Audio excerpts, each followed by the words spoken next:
Hello viewers. Welcome to Minute Mystery. Welcome to Minute Mystery. இது September 11 2018 இந்த ஒரு நாள்ல நியூயார்க்ல இருக்கிற ஜான் எஃப் கென்னடி ஏர்போர்ட்ல இறங்குறதுக்காக ஏர் இந்தியா 101 விமானம் வானத்துல பறந்துட்டு இருக்கு. அப்படி பறந்துட்டு இருக்கிற இந்த விமானம் எல்லா விமானம் மாதிரி நார்மலாலாம் பறந்துட்டு இருக்கலாம். இந்த விமானத்துக்குள்ள எக்கச்சக்கமான இன்ஸ்ட்ருமெண்ட் ஃபெயிலியர்ஸோட தான் பறந்துட்டு இருக்கு. எஸ், இந்த விமானத்துல இந்த டைம்ல ஃபியூயலும் கம்மியா இருக்கு. ILS சிஸ்டமும் ஒர்க் ஆகல. ஏன் இந்த விமானத்துக்கு வெளியில இருக்கிற வெதரும் பார்த்தா ரொம்ப பேடா இருக்கு. இதுக்கெல்லாம் மேல இந்த விமானத்தை ஓட்டிட்டு இருக்கிற பைலட்டுக்கு எங்க ஏர்போர்ட் இருக்குன்ற லொகேஷன் கூட தெளிவா தெரியல. சோ இப்படியே ஒவ்வொரு நிமிடமும் கடந்துட்டு இருக்கு. ஃபியூவலும் கொஞ்சம் கொஞ்சமா கம்மியாயிட்டே வருது.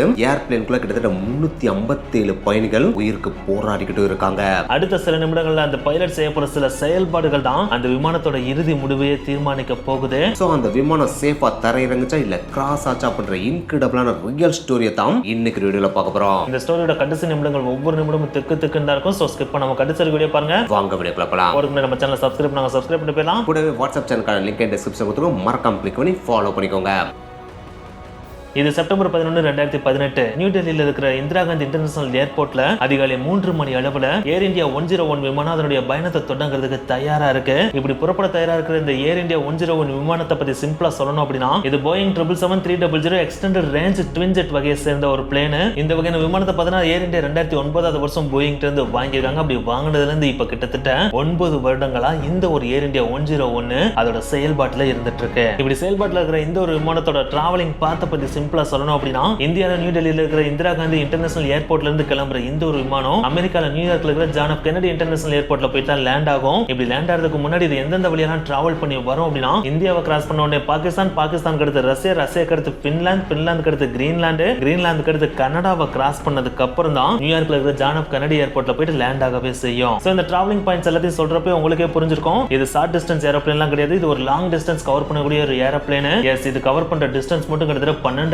கிலோமீட்டர். இந்த 12,000 கிலோமீட்டர் கிட்டத்தட்ட 14 இருந்து 15 மணி நேரம் டிராவல் பண்ணி தான் இது ஜான் எஃப் கென்னடி ஏர்போர்ட்டே போய் சேரவே செய்யும். சோ இவ்வளவு பெரிய லாங் ஜர்னியை ஸ்டார்ட் பண்றதுக்காக தான் இப்போ இந்த ஏரோப்ளேன் இந்திரா காந்தி இன்டர்நேஷனல் ஏர்போர்ட்ல கிளம்புறதுக்கு தயாரா இருக்கு. இப்படி தயாரா இருக்கிற இந்த ஒரு ஏரோப்ளேனுக்குள்ள பாத்தீங்கன்னா 342 பேசஞ்சர்ஸ் இருக்காங்க அண்ட் 15 க்ரூ மெம்பர்ஸ் இருக்காங்க. இந்த 15 க்ரூ மெம்பர்ஸ்ல 2 பைலட்ஸ் அடங்குவாங்க, 2 ஃபர்ஸ்ட் ஆபீசர்ஸ் அடங்குவாங்க. அதுல ஃபர்ஸ்ட் கேப்டனை பத்தி சொல்லணும் அப்படின்னா, அவரோட பேரு ரஸ்டம் பலியா. இவருக்கு 49 வயசு ஆகுது. அது மட்டும் கிடையாது, இவருக்கு வானத்துல மட்டும் கிட்டத்தட்ட 3500 ஹவர்ஸ் பறந்ததுக்கான எக்ஸ்பீரியன்ஸ் இருக்கு. அண்ட் அவர் கூட பாத்தீங்கன்னா இன்னொரு கேப்டனான சுசாந்த் சிங் இருக்காரு. அண்ட் இவங்களுக்கு அசிஸ்ட் பண்ற விதமா 2 ஃபர்ஸ்ட் ஆபீசர்ஸ் இருக்காங்க. அதுல ஒருத்தரோட பேரு விகாஸ், இன்னொரு ஆபீசரோட பேரு DS பாட்டி. இந்த 3 பேருக்குமே பாத்தீங்கன்னா வானத்துல பறந்ததுக்கான எக்ஸ்பீரியன்ஸ் நல்லாவே இருக்கு. இருந்தாலும் இந்த 4 பேருமே, அதாவது 2 கேப்டன் 2 ஃபர்ஸ்ட் ஆபீசர்ஸ் இருக்காங்க பாத்தீங்கன்னா, அவங்க 4 பேரும் ஒண்ணா ஏரோப்ளேன்ல பறக்கிறது இதுதான் முதல் தடவை. ஸோ இப்படி இந்த விமானம் பறக்கிறதுக்கு ரெடியாக இருக்கிறதுக்கு கொஞ்சம் நேரத்துக்கு முன்னாடி ப்ரீ ஃப்ளைட் செக்கிங்காக இன்ஜினியரிங் ஸ்டாஃப் வந்து அந்த விமானத்தை செக் பண்ணியிருந்திருக்காங்க. அப்படி செக் பண்ணுறப்ப அந்த விமானத்தில் எல்லாமே கரெக்டாக தான் இருந்திருக்கு, எக்ஸப்ட் ஒரு விஷயத்தை தவிர. அதுதான் auxiliary power unit. Yes, auxiliary power unit ஒழுங்கா ஒர்க் ஆகல அப்படின்றத ப்ரீ ஃப்ளைட் செக்கிங்ல இன்ஜினியரிங் ஸ்டாஃப் கண்டுபிடிச்சிடுறாங்க. ஆனால் இந்த ஆக்சிலரி பவர் யூனிட் ஒர்க் ஆகல அப்படின்றது இந்த விமானத்துக்கு கிரிட்டிக்கலான ஒரு விஷயமா அப்படின்னு கேட்டால், அது அந்த அளவுக்கு கிரிட்டிக்கலான விஷயம்லாம் கிடையாது. அது இல்லாமே விமானத்தை இயக்க முடியும். இருந்தாலும் இது ஒர்க் ஆகல அப்படின்ற விஷயத்தை பைலட் தெரிஞ்சுக்கணும் அப்படின்றதுக்காக தான் இந்த விஷயத்தை இன்ஜினியரிங் ஸ்டாஃப் பைலட்ஸ்ட சொல்லிருக்காங்க. அப்படி சொன்ன உடனே இந்த விஷயத்தை நாங்க ஈஸியா ஹேண்டில் பண்ணிடுவோம் அப்படின்னு சொல்லிட்டு பைலட்ஸும் சொல்லிடுறாங்க. அப்படி அவங்க சொன்ன அந்த டைம்ல தான் இன்னொரு இன்ஃபர்மேஷனும் பைலட்ஸோட காதுக்கு வருது. அதுதான் ஃபிளைட்டோட டெஸ்டினேஷனான நியூயார்க்ல இப்ப வெதர் ரொம்ப மோசமா இருக்கு அப்படின்றது. இந்த ஒரு இன்ஃபர்மேஷனை கேட்டோன்னே டெஸ்டினேஷன் பாயிண்ட்ல வெதர் ரொம்ப மோசமா இருக்கு அப்படின்னா நமக்கு ஃபியூவல் அதிகமா தேவைப்படும். அதனாலே அடிஷனல் 800 கிலோ ஆஃப் ஃபியூலை ஃபில் பண்ணுங்க அப்படின்னு சொல்லிட்டு ஆர்டரும் கொடுக்குறாரு. அப்படி கொடுத்தோன்னே அந்த பிளேன்ல இன்னொரு 800 கிலோஸ் ஆஃப் ஃபியூலை அடிஷனல் ஆட் பண்ணவும் செய்றாங்க. இது எல்லாம் முடிஞ்சு அந்த பிளேனுக்கு கிளியரன்ஸ் கிடைச்ச உடனே அது நியூ டெல்லியில் இருக்க இந்திரா காந்தி இன்டர்நேஷனல் ஏர்போர்ட்ல இருந்து அதிகாலை 3 மணிக்கு டேக் ஆஃப் ஆகும் செய்து. அதாவது இந்த பிளேன் கிளம்ப வேண்டிய டைம்ல இருந்து 1 hour டிலே ஆகி அதிகாலை 3 மணிக்கு இந்தியால இருந்து டேக் ஆஃப் ஆகுது. அப்படி கிளம்புற இந்த பிளேன் பார்த்தீங்கன்னா இனிஷியலா ஜாலியா சூப்பரா தான் பறந்துட்டு இருந்துச்சு அன்டில் 40 நிமிஷம் முடிகிற வரைக்கும். எஸ், இந்த பிளேன் டேக் ஆஃப் ஆனதுல இருந்து எக்ஸாக்டா 40 நிமிஷம் கழிச்சு பாகிஸ்தானோட ஏர் ஸ்பேஸ்ல 36 அடி உயரத்துல பறந்துட்டு இருக்கு. அந்த டைம்ல தான் பைலட்டோட ஸ்கிரீன்ல பாத்தீங்கன்னா ஒரு வார்னிங் சிக்னலும் வருது. அந்த வார்னிங் சிக்னலா ஸ்கிரீன்ல என்ன காட்டுதுன்னு பாத்தீங்கன்னா, warning single source radio altimeter அப்படின்னு மட்டும் தான் காட்டுது. அதை நம்மளுக்கு புரியுற மாதிரி சொன்னா, இந்த போயிங் 777-300 விமானத்துல பாத்தீங்கன்னா மொத்தம் 3 ரேடியோ ஆல்டிமீட்டர் இருக்கும். அந்த 3 ரேடியோ ஆல்டிமீட்டர்ல இப்ப 2 சேர்ந்துருச்சு, 1 மட்டும் தான் ஆக்டிவா இருக்கு அப்படின்றத தான் அந்த ஸ்கிரீன்ல வார்னிங்காவே காட்டுது. சரி, அதெல்லாம் ஓகேடா, இந்த ஆல்டிமீட்டர்னால என்னடா யூஸ் அப்படின்னு சொல்லிட்டு நீங்க கேட்கலாம். இந்த ஆல்டிமீட்டர் தான் பிளேன் இப்ப எவ்வளவு உயரத்துல பறந்துட்டு இருக்கு அப்படின்றத எக்ஸாக்ட்டா சொல்லக்கூடிய டிவைஸ். இதோட வேலையை என்னன்னு பாத்தீங்கன்னா, மேல பறந்துட்டு இருக்க விமானத்துல இருந்து இன்விசிபிளான வேவ்ஸ் தரையை நோக்கி அனுப்பிவிடும். அப்படி அனுப்பிவிட்டு அந்த வேவ்ஸ் தரையை போய் ஹிட் பண்ணிட்டு மறுபடியும் பிளேனுக்கு வரதுக்கு எவ்வளவு டைம் எடுக்குது அப்படின்றத வச்சு பைலட் இப்போ விமானம் எவ்வளவு உயரத்துல பறந்துட்டு இருக்கு அப்படின்றத எக்ஸாக்ட்டா கால்குலேட் பண்ணிடுவாரு. சோ அதை வச்சு நம்ம விமானம் இந்த இடத்துல இவ்வளவு உயரத்துல பறக்கிறது சேஃப்டியா இல்லையா அப்படின்றதையும் பைலட் கண்டுபிடிச்சிருவாரு. சோ இந்த ஒரு வேலையை தான் ரேடியோ ஆல்டிமீட்டர் பிளேன்ஸ்ல பண்ணவே செய்யும். சோ இப்படிப்பட்ட இந்த ரேடியோ ஆல்டிமீட்டர் தான் கமர்ஷியல் பிளேன்ஸ் ஆன போயிங் 777 வகையான பிளேன்ஸ்ல எல்லாம் பாத்தீங்கன்னா மொத்தம் 3 இருக்கும். அது எதுக்காக 3 வச்சிருப்பாங்கன்னு பாத்தீங்கன்னா, பிளேன் பறக்கக்கூடிய உயரத்தை அக்யூரேட்டா கால்குலேட் பண்றதுக்காகவும் பயணிகளோட சேஃப்டிக்காகவும் தான் 3 வச்சிருப்பாங்க. இப்படி வச்சிருக்கிற இந்த 3 ரேடியோ ஆல்டிமீட்டர்ல 1 ஃபெயில்ட் ஆகி 2 ஆக்டிவா இருந்தா எந்த ஒரு பிரச்சனையும் கிடையாது. ஏன்னா ஆக்டிவா இருக்கிற மிச்ச 2 ரேடியோ ஆல்டிமீட்டர் பாத்தீங்கன்னா எக்ஸாக்ட்டா பிளேன் எவ்வளவு உயரத்துல பறந்துட்டு இருக்கு அப்படின்ற அக்யூரேட்டான டேட்டாவை கால்குலேட் பண்ணி சொல்லிரும். ஆனா அதே இது இந்த 3 ரேடியோ ஆல்டிமீட்டர்ல 2 ரேடியோ ஆல்டிமீட்டர் ஃபெயில்ட் ஆகி ஒரே ஒரு ரேடியோ ஆல்டிமீட்டர் மட்டும் ஆக்டிவ்ல இருந்துச்சுன்னு வச்சுக்கோங்களேன், அப்பதான் பிரச்சனை உருவாகவே செய்யும். எஸ், ஆக்டிவா இருக்கிற ஒரு ரேடியோ ஆல்டிமீட்டர்னால எக்ஸாக்ட்டா பிளேன் இவ்வளவு உயரத்துல பறந்துட்டு இருக்கு அப்படின்ற டீடைலை கரெக்டா கண்டுபிடிச்சு சொல்ல முடியாது. சோ இந்த பிரச்சனை தான் இப்போ இந்த விமானத்துல நடக்கவும் செய்து. அதாவது 2 ரேடியோ ஆல்டிமீட்டர் ஃபெயில்ட் ஆகி ஒரே ஒரு ரேடியோ ஆல்டிமீட்டர் மட்டும் தான் ஆக்டிவ்ல இருக்கவும் செய்து. என்னங்கடா சொல்றீங்க, இந்த பிளேன் கிளம்பியே 40 நிமிஷம் தான் ஆகுது, அதுக்குள்ளே இந்த பிளேன்ல இருக்க 2 ரேடியோ ஆல்டிமீட்டர் ஃபெயில்ட் ஆச்சுன்னா நீங்க இன்ட்ரோல சொல்றப்ப இந்த பிளேன் நியூயார்க்கு பக்கத்துல வந்துச்சுன்னு சொன்னீங்கல்ல, அப்புறம் எப்படி அவ்வளவு தூரம் இந்த பிளேன் பறக்கிற உயரத்தை கால்குலேட் பண்ணி பறந்து வந்தாங்க அப்படின்னு கேட்டீங்கன்னா, அதுக்கும் ஆல்டர்னேட்டிவா இந்த பிளேன்ல இன்னொரு டிவைஸ் இருக்கதான் செஞ்சுச்சு. அதுதான் பேரோமெட்ரிக் ஆல்டிமீட்டர். இது எப்படி வேலை பார்க்கணும் பாத்தீங்கன்னா, பிளேன் பறந்துட்டு இருக்க உயரத்துல எவ்வளவு ஏர் பிரஷர் இருக்கும் அதை கால்குலேட் பண்ணி அது கடல் மட்டத்துல இருந்து எவ்வளவு உயரத்துல பறந்துட்டு இருக்கு அப்படின்ற டீடைல்ஸை கொடுக்கும். அதாவது அட்மாஸ்பரிக் பிரஷர் கம்மியாக இது உயர அளவுக்கு அதிகமா பறந்துட்டு இருக்கு அப்படின்ற டீடைல்ஸை கொடுக்கும். ஆனா இப்படி கொடுக்கிற டீடைல்ஸ் ரேடியோ ஆல்டிமீட்டர்ல கொடுக்கிற டீடைல்ஸ் அளவுக்கு அக்யூரேட்டா இருக்குமான்னு கேட்டா அது கொஞ்சம் கம்மின்னு தான் சொல்லி ஆகணும். இருந்தாலும் இதை வச்சு ஓரளவுக்கு பிளேனை அவங்களால இயக்க முடியும். சோ இந்த ஒரு அக்யூரசி கம்மியா இருக்கிற பேராமெட்ரிக் ஆல்டிமீட்டரை வச்சு தான் அடுத்து பிளேன் பறக்கிற உயரத்தை கால்குலேட் பண்ணி அடுத்த 10 மணி நேரத்துக்கு பைலட்ஸ் பிளேனை நியூயார்க்கை நோக்கி கொண்டு போயிட்டு இருக்காங்க. சோ இந்த விமானம் இந்த ஒரு சின்ன பிரச்சனை வச்சுட்டே கிட்டத்தட்ட 10 மணி நேரமா வானத்துல பறந்துட்டு இருக்கு. இன்னும் கொஞ்சம் எக்ஸாக்ட்டா சொல்லணும் அப்படின்னா, அட்லாண்டிக் பெருங்கடல் இருக்கு பாத்தீங்கன்னா, அந்த அட்லாண்டிக் பெருங்கடலுக்கு மேலதான் இது பறந்துட்டு இருக்கு. இன்னும் ஒரு 3 மணி நேரம் அதுக்கு டிராவல் பண்ணுச்சு அப்படின்னா நியூயார்க்ல இருக்கிற ஜான் எஃப் கெனடி ஏர்போர்ட் இது போய் ரீச் பண்ணிரும். சோ இன்னும் 3 மணி நேரம் தானே அசால்ட்டா நம்ம அதை ஹேண்டில் பண்ணி போய் ரீச் பண்ணிடலாம் அப்படின்னு சொல்லிட்டு தான் பைலட் நினைச்சிட்டு இருக்காரு. ஆனா அந்த டைம்ல தான் இன்னொரு பிரச்சனையும் ரைஸ் ஆகுது. அதுதான் பிளேன்ல இருக்கிற டீகா சிஸ்டம் அப்படின்ற இன்னொரு சிஸ்டம் மால் ஃபங்க்ஷன் ஆயிடுச்சு அப்படின்ற வார்னிங் சிக்னல். இந்த டீகா சிஸ்டம் அப்படின்றது வேற எதுவும் கிடையாது. இதோட சிம்பிள் எக்ஸ்பான்ஷனை பத்தி சொல்லணும் அப்படின்னா, டிராபிக் கொலிஷன்ஸ் அவாய்ட் சிஸ்டம் தான் இந்த டீகா சிஸ்டம். இது நம்மளுக்கு புரியுற மாதிரி சொல்லணும் அப்படின்னா, நம்ம ரோட்டெல்லாம் ஜங்ஷன் இருக்கிற இடத்துல எல்லாம் பார்த்தீங்கன்னா டிராபிக் போலீஸ் இருப்பாங்க, இல்லாட்டா டிராபிக் சிக்னல் இருக்கும். சோ அது ஒவ்வொரு சைடா கிரீன் லைட் கொடுக்குறப்ப அந்த பக்கம் இருக்கிற வெஹிக்கிள் எல்லாம் போகும் இல்லையா, இது எதுக்கு கொடுப்பாங்க, கொலிஷன் அவாய்ட் பண்ணணும், அதாவது ஆக்சிடென்ட் அவாய்ட் பண்ணணும்ன்றதுக்காக தான் இந்த டிராபிக் சிக்னலே வைப்பாங்க. சோ ரோட்ல வச்சிருக்கிற இந்த ஒரு டிராபிக் சிக்னல் மாதிரியான ஒரு சிஸ்டம் தான் பிளேன்ல இருக்கிற டீகா சிஸ்டம். சப்போஸ் 2 பிளேன் பக்கத்துல பறந்து போற ஒரு சிச்சுவேஷன் வந்துச்சு அப்படின்னா, அந்த டைம்ல இந்த டீகா சிஸ்டம் அதோட ரேடாரை யூஸ் பண்ணி பிளேன் வந்துட்டு இருக்கு அப்படின்ற ஒரு வார்னிங் சிக்னலை பைலட்டுக்கு அனுப்பிடும். அப்படி அனுப்புறதோட மட்டும் இல்லாம அந்த பிளேன் கூட நம்ம கொலிஷன் ஆகாம பறக்கணும் அப்படின்னா நம்ம அந்த பிளேனுக்கு மேல போகணுமா இல்ல கீழே போகணுமா அப்படின்ற இன்ஸ்ட்ரக்ஷனையும் தெளிவா அனுப்பிடும் அப்படின்னு சொல்றாங்க. சோ இந்த ஒரு டீகா சிஸ்டம் தான் வானத்துல பறந்துட்டு இருக்க விமானங்கள் ஒண்ணுக்கொண்ணு மோதாம தடுக்கிறதுக்கு, அதாவது ஆக்சிடென்ட் ஆகாம தடுக்கிறதுக்கு ரொம்பவே யூஸ்ஃபுல்லா இருக்கிற ஒரு சிஸ்டம் அப்படின்னு சொல்றாங்க. சோ அப்படிப்பட்ட ரொம்ப முக்கியமான இந்த ஒரு டீகா சிஸ்டம் இப்ப ஏர் இந்தியா 101ல ஃபெயிலியர் ஆயிடுச்சு. சோ இப்படி ஃபெயிலியர் ஆன இந்த ஒரு டீகா சிஸ்டம் இப்போ வானத்துல பறந்துட்டு இருக்கிற இந்த ஒரு சிச்சுவேஷன்ல இந்த பிளேனுக்கு மிகப்பெரிய டேஞ்சரா அப்படின்னு கேட்டா, இந்த டைம்ல அந்த பிளேனுக்கு பெருசா டேஞ்சர்லாம் கிடையாது. ஏன்னா இப்போ இது எங்க பறந்துட்டு இருக்கு, அட்லாண்டிக் ஓசன் மேல தானே பறந்துட்டு இருக்கு. அதுக்கு மேல இந்த டைம்ல எக்கச்சக்கமான பிளேன் பறந்துட்டு இருக்குமா அப்படின்னு கேட்டா அதுக்கான வாய்ப்பு கம்மி தானே. சோ அதனால இந்த டைம்ல அந்த பிளேனுக்கு இதனால பெரிய பிரச்சனை கிடையாது. ஆனா அது நியூயார்க்கு நெருங்குற வரைக்கும் எஸ் இந்த பிளேன் எங்க போய் லேண்ட் ஆக போகுது, நியூயார்க்ல இருக்கிற ஜான் எஃப் கெனடி ஏர்போர்ட்ல தான் போய் இறங்க போகுது. அந்த ஒரு ஜான் எஃப் கெனடி ஏர்போர்ட்டை பத்தி சிம்பிளா சொல்லணும் அப்படின்னா, அது ரொம்ப பிஸியான ஒரு ஏர்போர்ட் அப்படின்னு சொல்லலாம். அந்த ஏர்போர்ட்ல இருந்து எக்கச்சக்கமான ஏரோப்ளேன் டேக் ஆஃப் ஆகும், லேண்டிங் ஆகும். சோ அந்த ஒரு ஏர்போர்ட்ல போய் இந்த ஏரோப்ளேன் சேஃப்டியா இறங்கணும் அப்படின்னா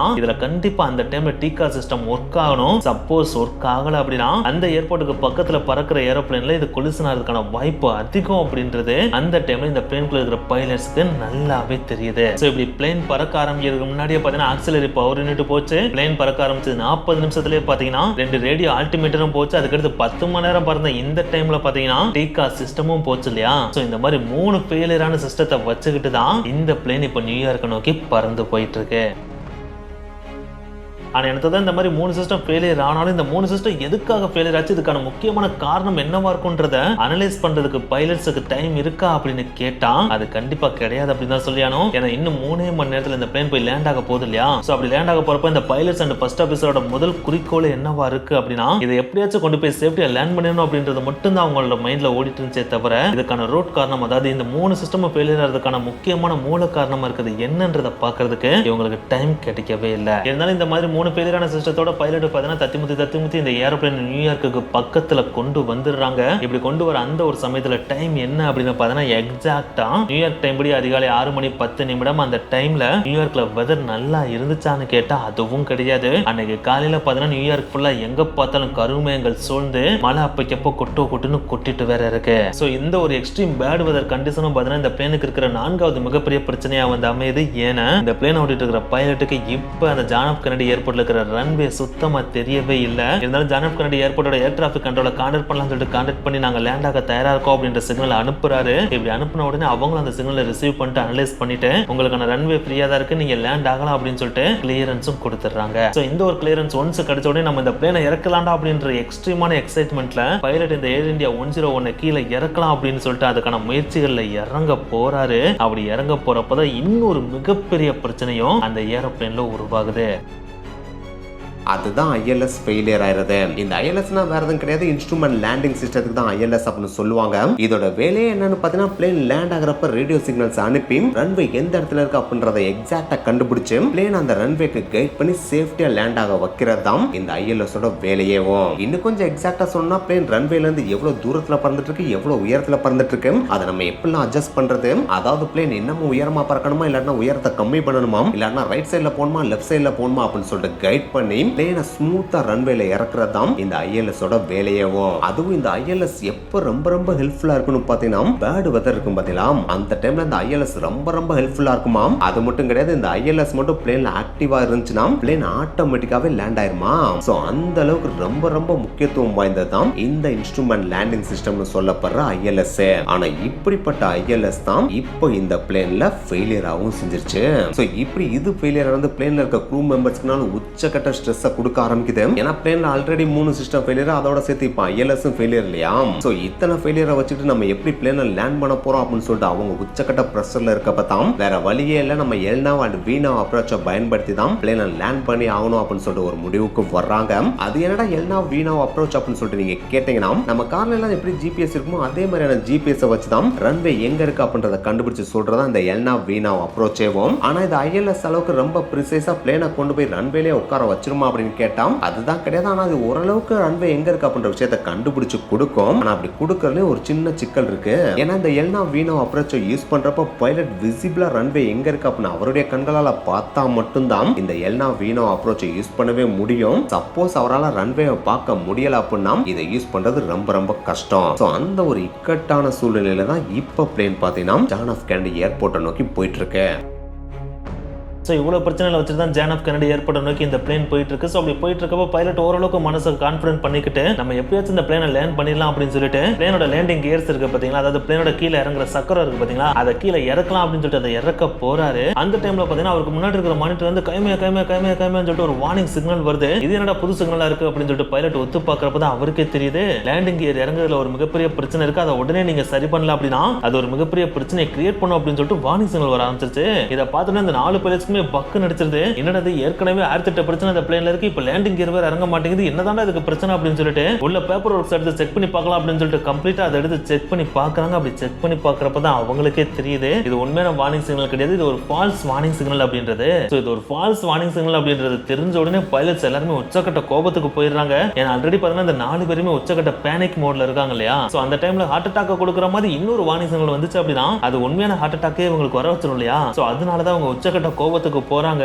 இருந்தாலும் பரவாயில்ல, இது ஃபால்ஸ் வார்னிங் சிக்னல் அப்படின்றது தெரிஞ்சோடனே மறுபடியும் நம்ம கீழே இறக்கலாம் அப்படின்னு சொல்லிட்டு யோசிக்கிறாங்க. ஆனா அந்த டைம்ல தான் பாத்தீங்கன்னா இன்னொரு பிரச்சனையும் கிரியேட் ஆகுது. அதுதான் பிளேன் ஸ்டேபிளாவே இல்ல, லைட்டா அங்கிட்டு சொல்லிட்டு சேக் ஆயிட்டே இருக்கு. சோ இந்த மாதிரி சேக் ஆகிற சிச்சுவேஷன்ல நம்ம லேண்டிங் கியரை கீழே இறக்கி போய் லேண்ட் பண்ணோம் அப்படின்னா அதுவே ஒரு மிகப்பெரிய விபத்தை கிரியேட் பண்ணி விட்டுரும் அப்படின்றது பைலட்டுக்கு நல்லாவே தெரியுது. சோ அதனாலேயே இப்படியே லேண்ட் பண்றது கரெக்டா இருக்காது அப்படின்னு சொல்லிட்டு ஜான் எஃப் கென்னடி ஏர்போர்ட்ல இருக்கிற ஏர் டிராபிக் கண்ட்ரோலுக்கு கான்டாக்ட் பண்ணி எங்களோட பிளேன் இப்போதைக்கு ஸ்டேபிளா இல்ல, சோ நாங்க ஒரு ரவுண்ட் அடிச்சுட்டு வந்து மறுபடியும் கீழே லேண்ட் ஆகிறோம் போறோம் அப்படின்னு சொல்லிட்டு சிக்னல் அனுப்புறாங்க. அப்படி அனுப்பின உடனே அவங்களும் இதுக்கு அப்ரூவல் கொடுத்துறாங்க. அப்படி அப்ரூவல் கொடுத்த உடனே ஒரு ஸ்மால் ரவுண்ட் அடிச்சுட்டு வரலாம் அப்படின்னு சொல்லிட்டு ஏர்போர்ட்டை சுத்தி ஒரு ரவுண்டும் அடிக்க ஆரம்பிக்கிறாங்க. இன்னொரு ரவுண்ட புதுசா அடிக்கிறாங்க அப்படின்னாலே கீழே லேண்ட் ஆகிறதுக்கு இறங்கின உயரத்திலேயே அடிக்க முடியாது, அதை கொஞ்சம் உயரத்துல ஏத்தி தான் அடிக்க முடியும். சோ அதனாலேயே மறுபடியும் பிளேன் 2000 அடி உயரத்துக்கு மேல ஹைட்ல ஏத்துனதுக்கு அப்புறம் தான் ரவுண்டே அடிக்கிறாங்க. இப்படி அடிக்கிறப்ப இன்னொரு பிரச்சனை கிரியேட் ஆகுது. ஏன்னா ஆல்ரெடி பார்த்தா இந்த பிளேன் 14 இருந்து 15 மணி நேரம் டிராவல் பண்ணிருச்சு இல்லையா. சோ அப்படி டிராவல் பண்ணதுனாலே மேக்ஸிமம் ஃபியூயல் இதுல யூஸ் பண்ணப்பட்டிருக்கும் இல்லையா. அப்படி யூஸ் பண்ணனாலே ஃபியூயல் டெஃபிஷியன்சி அப்படின்ற ஒரு விஷயம் இந்த பிளேன்ல கிரியேட் ஆக ஆரம்பிச்சிரும் இல்லையா. சோ இந்த ஒரு விஷயத்தை ஆல்ரெடி தெரிஞ்சனால தான் பைலட் அங்கேயே என்ன சொல்லியிருந்தாரு, அதாவது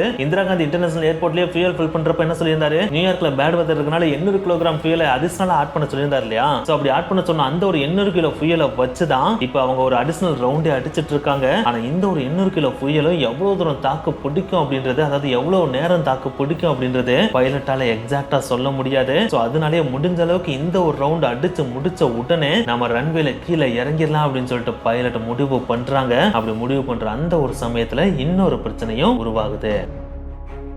அதுதான் கிளவுட் சீலிங். இந்த கிளவுட் சீலிங் அப்படின்றது வேற எதுவும் கிடையாது, தரையில இருந்து எவ்வளவு தூரம் உயரத்துல கிளவுட்ஸ் கம்ப்ளீட்டா தரையை மறைச்சிருக்கு அப்படின்றது அந்த கிளவுட் சீலிங் அப்படின்னு சொல்லிட்டு சொல்லுவாங்க. இந்த ஒரு கிளவுட் சீலிங்னால இந்த பிளேனுக்கு என்னடா பிரச்சனை வரப்போகுது அப்படின்னு சொல்லிட்டு நீங்க கேட்கலாம். இங்கதான் அது ஒரு மிகப்பெரிய பிரச்சனையாவே இருக்கு. ஏன்னா ஆல்ரெடி இந்த ஏர் இந்தியா 101ல என்ன பிரச்சனை இருக்கு, ILS சிஸ்டம் கம்ப்ளீட்டா ஃபெயிலியர் ஆயிடுச்சு இல்லையா. இது ஃபெயிலியர் ஆயிடுச்சு அப்படினாலே பேட் வெதர் கண்டிஷன்ல ரன்வேல பிளேன் இருக்கிறதுன்றது ரொம்ப டேஞ்சரான விஷயமாவே இருக்கும் இல்லையா. சோ இந்த டைம்ல ஏர் இந்தியா 101ல இருக்கிற பைலட் எதை நம்பி இருக்காங்க, எல்னாவ் வீனாவ் அப்ரோச் தானே நம்பி இருக்காங்க. ஆனா இந்த எல்னாவ் வீனாவ் அப்ரோச்ல இருக்கிற இன்னொரு மிகப்பெரிய பிரச்சனை என்ன அப்படின்னா, இந்த ஒரு அப்ரோச்சை பைலட் யூஸ் பண்ணோம் அப்படின்னா மினிமம் 600 அடி உயரத்துல இருக்கும் போதே பைலட் தெளிவா ரன்வேவை பார்த்து ஆகணும். அப்படி பார்த்தா மட்டும்தான் இந்த ஒரு அப்ரோச்சை ப்ரெசைஸா பைலட்டால யூஸ் பண்ண முடியும். சப்போஸ் அப்படி பார்க்க முடியல அப்படின்னா இந்த ஒரு அப்ரோச்சும் ஃபெயிலியர்ல தான் போய் முடியும். சோ அதுல தான் இங்க ஒரு மிகப்பெரிய பிரச்சனை கிரியேட் ஆகுது. ஏன்னா இங்க க்ளவுட் சீலிங் இருக்கு இல்லையா, அதாவது இந்த ஏர்போர்ட்டோட ரன்வேல இருந்து வெறும் 200 அடி உயரத்திலேயே க்ளவுட்ஸ் கம்ப்ளீட்டா சீல் பண்ணிருக்கு. சோ 200 அடி உயரத்துக்கு கீழே இறங்குனதுக்கு அப்புறம் பைலட்டால இந்த ஒரு அப்ரோச்சை யூஸ் பண்ண முடியுமா அப்படின்னு கேட்டா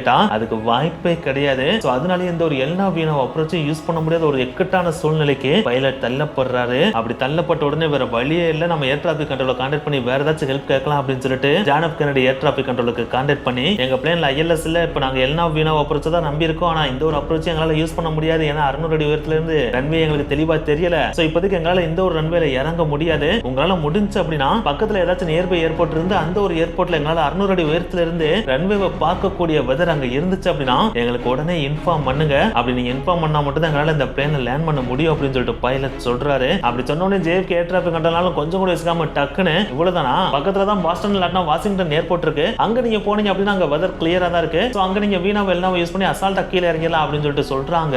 இதை கேட்ட உடனே பைலட் இந்த பாஸ்டன் வாஷிங்டன்லாம் எங்கடா இருக்குன்னு சொல்லிட்டு மேப்ல பாக்குறப்ப அது ரொம்ப தூரம் தள்ளி இருக்கு. இதை பார்த்த உடனே பைலட்ஸ் எல்லாம் பக்குன்னு அடிச்சிருது. உடனே ஏர் டிராபிக் கண்ட்ரோலர் மறுபடியும் கான்டாக்ட் பண்ணி, எங்க நீங்க சொல்ற இந்த பாஸ்டன் வாஷிங்டன்லாம் ரொம்ப தூரத்துல இருக்கு, ஆல்ரெடி எங்க பிளேன்ல பாத்தீங்கன்னா ஃபியூயலும் ரொம்ப கம்மியாயிட்டே வருது, அவ்வளவு தூரம்லாம் நாங்க பறந்து போனோம் அப்படின்னா பாதி தூரம் பறந்துட்டு இருக்க போய் கீழே விழுந்து வெடிச்சு போயிடும், சோ அதனால அவ்வளவு தூரம் எங்களால பறக்க முடியாது, முடிஞ்ச அளவுக்கு ரொம்ப நியர்பையா ஏதாச்சும் ஒரு ஏர்போர்ட் இருந்தா எங்களுக்கு சஜஸ்ட் பண்ணுங்க, இல்லாட்டினா வேற ஏதாச்சும் சொல்யூஷன் இருந்துச்சுன்னா எங்களுக்கு சொல்லுங்க அப்படின்னு சொல்லிட்டு கேட்கறாங்க. இதை கேட்டவொடனே JFK ஏர் டிராபிக் கண்ட்ரோலுக்குனாலும் என்ன சொல்றதுன்னு சுத்தமா புரியல. என்னங்க எதுவுமே பிளேன்ல வேலை பார்க்கல அப்படின்னு சொல்றீங்க, இந்த ஒரு பிளேனை வச்சு இறக்கணும்னு சொன்னா எப்படிதான் இறக்க முடியும், நீங்க சொன்னதுக்கு அப்புறம் பக்கத்துல இருக்கிற ஸ்டீவர்ட் நியூயார்க் ஏர்போர்ட் எல்லாம் கேட்டு பார்த்தோம், அங்கேயும் பாத்தீங்கன்னா கிளவுட் சீல்டு 200 அடி உயரத்துல தான் இருக்கு, சோ அங்க நீங்க போனாலும் அங்கேயும் இதே பிரச்சனை தான் கிரியேட் ஆகும். சோ இப்போதைக்கு உங்களுக்கு இருக்கிற ஒரே சொல்யூஷன் நீங்க ரவுண்ட் அடிக்கிறது மட்டும் தான். சோ நாங்க கிளியரன்ஸ் சொல்ற வரைக்கும் முடிஞ்ச அளவுக்கு JFK ஏர்போர்ட்டை சுத்தி ரவுண்ட் அடிங்க அப்படின்னு சொல்லிட்டு ரவுண்ட் அடிக்க சொல்லிடுறாங்க.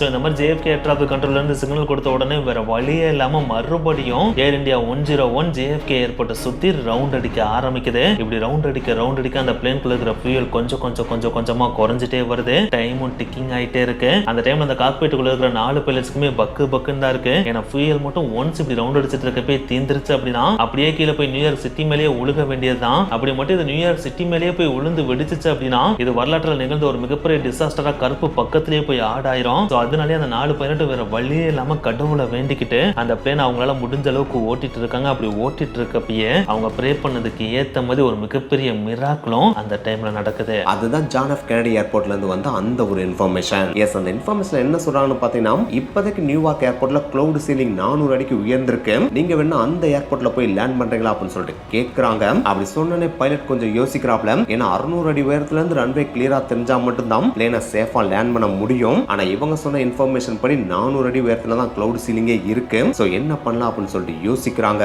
அப்படி யோசிக்கிறப்ப நம்மளுக்கும் ஃபியூவல் தீர்ந்துட்டே இருக்கு. இங்க இருக்க மேகங்கள் எப்ப விலகும்னே தெரியல. பேசாம இந்த வாய்ப்பை நம்ம பயன்படுத்தி நம்ம நியூயார்க் ஏர்போர்ட்ல போய் லேண்ட் பண்ணிடலாம் அப்படின்னு முடிவு பண்ணி இந்த ஒரு இன்ஃபர்மேஷனை ஜான் எஃப் கென்னடி ஏர்போர்ட்ல இருக்க ஏர் டிராபிக் கண்ட்ரோலுக்கும் தெரிவிக்கிறாங்க. ஒன்ஸ் இந்த இன்ஃபர்மேஷன் கிடைச்சோன்னே ஜான் எஃப் கென்னடி ஏர்போர்ட்டோட ஏர் டிராபிக் கண்ட்ரோல் பாத்தீங்கன்னா பிளேனை நியூயார்க் ஏர்போர்ட்டுக்கு டைவர்ட் பண்றாங்க. டைவர்ட் பண்றதோட மட்டும் இல்லாம இந்த ஒரு விஷயத்தை நியூயார்க் ஏர் டிராபிக் கண்ட்ரோலுக்கும் பாஸ் பண்றாங்க. இப்படி டைவர்ட் ஆன இந்த பிளேன்ல பாத்தீங்கன்னா மிச்சம் 7200 கிலோ ஆஃப் ஃபியூல் மட்டும் தான் இருக்கு. அந்த ஒரு ஃபியூலோட இந்த பிளேன் நியூயார்க் ஏர்போர்ட்டை நோக்கி போயிட்டு இருக்கு. அப்படி போயிட்டு இருக்க இந்த பிளேனை நியூயார்க் ஏர் டிராபிக் கண்ட்ரோலும் கான்டாக்ட் பண்ணி உங்களுக்கான ரன்வேவை நாங்க கிளியர் பண்ணிட்டோம், நீங்க இப்ப தாராளமா லேண்ட் ஆகலாம் அப்படின்னு சொல்லிட்டு கிளியரன்ஸும் கொடுக்குறாங்க. அப்படி கிளியரன்ஸ் கொடுக்கறதோட மட்டும் இல்லாம நீங்க லேண்ட் ஆகிறப்ப உங்களுக்கு பாதுகாப்பா 2 எமர்ஜென்சி வெஹிக்கிளையும் அரேஞ்ச் பண்ணிருக்கோம். அது நீங்க லேண்ட் ஆகிறப்ப உங்களுக்கு கூடவே வரும் அப்படின்ற இன்ஃபர்மேஷனும் பாஸ் பண்றாங்க. ஒன்ஸ் இந்த இன்ஃபர்மேஷன் கிடைச்சோன்னே நம்ம எப்படியாவது இந்த பிளேனை சேஃபா லேண்ட் பண்ணிடணும் அப்படின்னு சொல்லிட்டு காக்பிட்ல இருக்க 4 பைலட்ஸும் உச்சக்கட்ட ஸ்ட்ரெஸ்ல இருக்காங்க. அப்படி ஸ்ட்ரெஸ்ல இருக்கப்பே அந்த பிளேன் பாத்தீங்கன்னா நியூயார்க் ஏர்போர்ட்டுக்கு மேல பறக்கவும் ஆரம்பிக்குது. அப்படி பறந்துட்டு இருக்க அந்த பிளேனோட உயரத்தை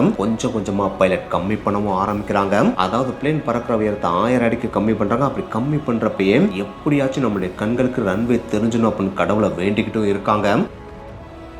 அப்படி வேண்டிட்டு இருக்கப்ப நியூயார்க் ஏர் டிராபிக் கண்ட்ரோல்ல இருந்து ஒரு இன்ஃபர்மேஷன் வருது. அதுதான் உங்களுடைய பிளேன் இறங்கக்கூடிய பாதையை விட அதிக உயரத்துல இருக்கு, உடனே நீங்க கரெக்ட் பண்ணலாம் அப்படின்னா உங்களால சேஃபா லேண்ட் ஆக முடியாது அப்படின்றது. இதை கேட்டோன்னே பேசாம இன்னொரு ரவுண்ட் அடிச்சு உயரத்தை கம்மி பண்ணலாமா அப்படின்னு கேப்டன் யோசிக்கிறாரு. ஆனா அப்படி யோசிச்சாலும் அதுலயும் ஒரு பிரச்சனை இருக்கு. ஏன்னா இவங்கிட்ட ஆல்ரெடி ஃபியூவல் கம்மியா இருக்கு இல்லையா. சோ இன்னொரு ரவுண்ட் அடிச்சு பிளேனோட உயரத்தை கம்மி பண்றதுக்குலாம் வாய்ப்பே இல்ல. நம்ம இருக்க ஒரே ஆப்ஷன் இப்ப இருக்க மாதிரி இந்த பிளேனோட உயரத்தை கம்மி பண்றதா அப்படின்னு முடிவு பண்ணி அந்த பிளேனை செங்குத்தா கீழே இருக்கிறாரு. இப்படி இவர் பிளேனை செங்குத்தா கீழே இறக்கி அந்த பிளேனோட உயரத்தை கம்மி பண்ண முயற்சிட்டு இருக்கப்ப இன்னொரு பிரச்சனை கிரியேட் ஆகுது. அதுதான் பிளேனோட ஸ்பீட் கட்டுப்படுத்த முடியாத அளவுக்கு இன்க்ரீஸ் ஆகுது. எஸ், அந்த பிளேன் பாத்தீங்கன்னா இப்ப கட்டுப்படுத்த முடியாத அளவுக்கு பிளேன் வேகமா கீழே இறங்கிட்டு இருக்கு. அப்படி பிளேன் இறங்கிட்டு இருக்கு அந்த ஒரு டைம்ல நியூயார்க் ஏர் டிராபிக் கண்ட்ரோல்ல இருந்து இன்னொரு வார்னிங் வருது. உங்க பிளேன் தரையிறங்கிறதுக்கு தேவையான உயரத்தை விட கீழே போயிருச்சு, உடனே நீங்க இதை சரி பண்ணுங்க அப்படின்னு சொல்லிட்டு வார்னிங் அனுப்புறாங்க. உடனே பைலட்டும் அந்த பிளேனோட உயரத்தை மேலே ஏத்துறாப்ல. இப்படியே பாத்தீங்கன்னா அந்த பிளேன் தரையிறங்கிறதுக்கு தேவையான கரெக்டான ஹைட்ல போகாம மேலே கீழே போயிட்டு வந்து கீழே இறங்கிக்கிட்டே இருக்கு. ஒரு டைம்ல கிளவுட் சீலிங்லாம் கிராஸ் பண்ணி 400 அடிக்கு கீழே வந்துட்டு அந்த டைம்ல பாத்தீங்கன்னா தரையிறங்குற உயரத்தை விட பிளேன் ஹைட்டா இருக்கு. அதே நேரத்துல ரைட் சைடும் இருக்கு. சோ உடனே ஏர் டிராபிக் கண்ட்ரோல் அந்த பிளேனோட கேப்டனை கான்டாக்ட் பண்ணி உடனே கரெக்ட் பண்ணுங்க, அப்பதான் சேஃபா லேண்ட் ஆக முடியும்னு சொல்றாங்க. கேப்டன் பாலியாவும் பாத்தீங்கன்னா உச்சக்கட்ட டென்ஷன்ல அந்த பிளேனை நோஸ் டவுன் பண்றாரு. அதே நேரத்துல லெஃப்ட் சைடும் லைட்டா மூவ் பண்ணி எப்படியாவது சென்டர் லைனுக்கு வந்து அந்த ரன்வேல இறக்கணும் அப்படின்ற ஒரே குறிக்கோளோட போயிட்டு இருக்காரு. அப்படி பயங்கர ஃபாஸ்டா ரன்வே நோக்கி போயிட்டு இருக்க அந்த ஒரு பிளேனோட லேண்டிங் கியர் ஃபைனலா அந்த ரன்வே ரீச் ஆகும் செய்து, அதுவும் சேஃபா ரீச் ஆகவே செய்து. சோ ஒன்ஸ் சேஃபா ரீச் ஆனோடனே அது வரைக்கும் காக்பிட்ல உச்சக்கட்ட டென்ஷனோட பல மணி நேரமா இருந்த அந்த 4 பைலட்ஸ்க்கும் பயங்கரமான ஹாப்பினஸ் உருவாகுது. அதோட ஒரு பெரிய ரிலீஃபும் உருவாகுது. அப்படி இது உருவாயிட்டு இருக்கப்ப சைட்ல பாத்தீங்கன்னா 2 எமர்ஜென்சி வெஹிக்கிள் வந்து உங்களுக்கு ஏதாவது ஹெல்ப் தேவையா அப்படின்னு சொல்லிட்டு கேக்குறாங்க. அதுக்கு பைலட்ஸ் இல்ல, இங்க இருக்கிற எல்லாரும் சேஃப், உங்க உதவிக்கு நன்றி அப்படின்னு சொல்றாங்க. சோ இப்படி இவங்க லேண்ட் ஆன அடுத்த 10 நிமிஷத்துல பாத்தீங்கன்னா நியூயார்க் ஏர்போர்ட்டை ஒரு மிகப்பெரிய புயல் தாக்குது. அந்த ஒரு புயல் மட்டும் 10 நிமிஷத்துக்கு முன்னாடி வந்துருச்சுன்னா இவங்களால இந்த பிளேனை சேஃபா லேண்ட் பண்ணிருக்கவே முடியாது. சோ அந்த டைம்ல தான் அந்த 4 பைலட்டும் நினைச்சுக்கிட்டாங்க நம்மள ஏதோ ஒரு கடவுள் தான் வந்து காப்பாத்திருக்காரு அப்படின்னு. ஏன் ஈவன் அந்த நியூயார்க் ஏர் டிராபிக் கண்ட்ரோல் என்ன சொல்லிருக்காங்கன்னு பாத்தீங்கன்னா நீங்க எக்ஸ்ட்ரா ஒரு ரவுண்ட் அடிச்சு அந்த உயரத்தை கம்மி பண்ணியிருந்தா கூட நீங்க இந்த ஒரு மிகப்பெரிய புயல்ல மாட்டிட்டு சேஃபா லேண்ட் பண்ணிருக்கவே முடியாது அப்படின்னு சொல்லியிருக்காங்க. சோ அந்த ஒரு இக்கட்டான சமயத்துல நீங்க எடுத்த குரூசியலான டெசிஷன் தான் உங்களை காப்பாத்திருக்கு அப்படின்னு சொல்லிட்டு அவங்கள பாராட்டவும் செஞ்சாங்களாம். சோ இப்படிதான் பல பிரச்சனையோட பறந்து வந்த இந்த ஒரு ஏர் இந்தியா 101 ஃபிளைட் சேஃபா லேண்ட் ஆகவும் செஞ்சுச்சு. சோ அதுக்கப்புறம் இந்த பிளேன்ல ஏற்பட்ட எக்கச்சக்கமான இன்ஸ்ட்ருமெண்ட் ஃபெயிலியருக்கு எது காரணம் அப்படின்றதுக்காக எக்கச்சக்கமான இன்வெஸ்டிகேஷன் நடத்துனாங்க. அந்த இன்வெஸ்டிகேஷனோட முடிவுல ரிப்போர்ட்டும் சப்மிட் பண்ணாங்க. ஆனா என்னதான் ரிப்போர்ட் சப்மிட் பண்ணாலும் அந்த ரிப்போர்ட்ஸ் எல்லாத்தையும் கான்ஃபிடென்ஷியலா தான் வச்சுக்கிட்டாங்களே தவிர அதை பப்ளிக்கு அறிவிக்கவே இல்ல. சில எக்ஸ்பர்ட்ஸ் என்ன சொல்றாங்கன்னு பாத்தீங்கன்னா அந்த ஏர்கிராஃப்ட் சிஸ்டத்தோட மெயின் கம்ப்யூட்டர் வந்து மால் ஃபங்க்ஷனிங் ஆயிருக்கும், அதனால தான் இவ்வளவு இன்ஸ்ட்ருமெண்ட் ஃபெயிலியர் நடந்திருக்கும் அப்படின்னு சொல்லிட்டு ஹைப்போதீசிஸா சொல்றாங்களே தவிர இதுதான் உண்மையான காரணமா இருக்குமா இல்லையா அப்படின்றது ஏர் இந்தியா சொல்லாத வரைக்கும் மிஸ்ட்ரியாவே தான் தொடரும். சோ இத பத்தி உங்களோட கருத்து என்னன்றது கீழ மறக்காம கமெண்ட் பண்ணுங்க. நெக்ஸ்ட் வீடியோல மீட் பண்ணலாம். பை.